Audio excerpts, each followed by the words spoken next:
voici une division, 56 divisé par 3. On va la poser. Donc, comme tout à l'heure, comme ce que je vous ai montré tout à l'heure, 56, c'est le dividende, c'est ce qui doit être partagé.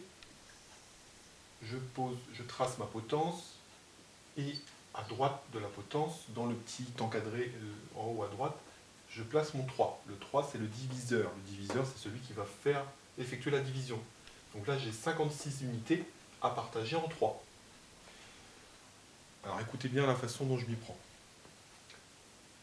Dans la table de 3, qu'est-ce qui fait 56?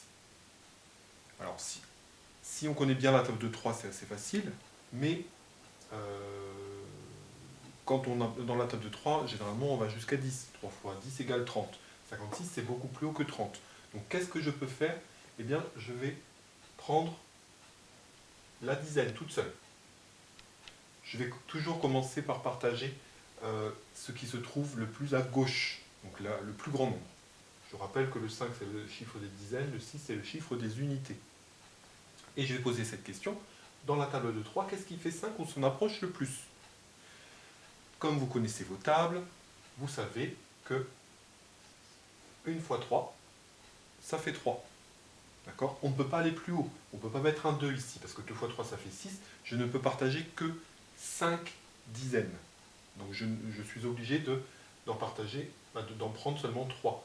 Là, ça veut dire que, imaginons que là, ce sont 3 personnes, j'ai 56 € à partager, eh bien, chaque personne va obtenir une dizaine. Ça veut dire que j'en ai seulement partagé 3 là pour l'instant. Donc, pour me souvenir qu'il m'en reste encore 2 à partager, qu'est-ce que je vais faire?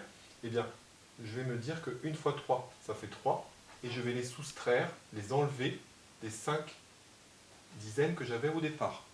1 fois 3, 3, que je place ici. 5 moins 3, ça fait 2. Ça veut dire qu'il me reste 2 dizaines à partager en 3. 2 dizaines, je vous rappelle également que c'est égal aussi à 20 unités. J'ai 6 unités ici. Eh bien, ces 6 unités, je vais les ajouter à mes 2 dizaines. Et je vais reposer la même question. Dans la table de 3, qu'est-ce qui fait 26 ou s'en approche le plus sans dépasser 26?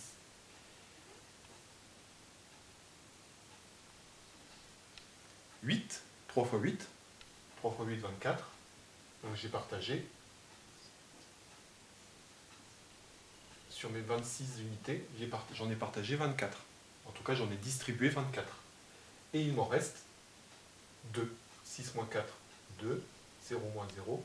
2 moins 2, pardon, 0. Dividende, diviseur, quotient, reste.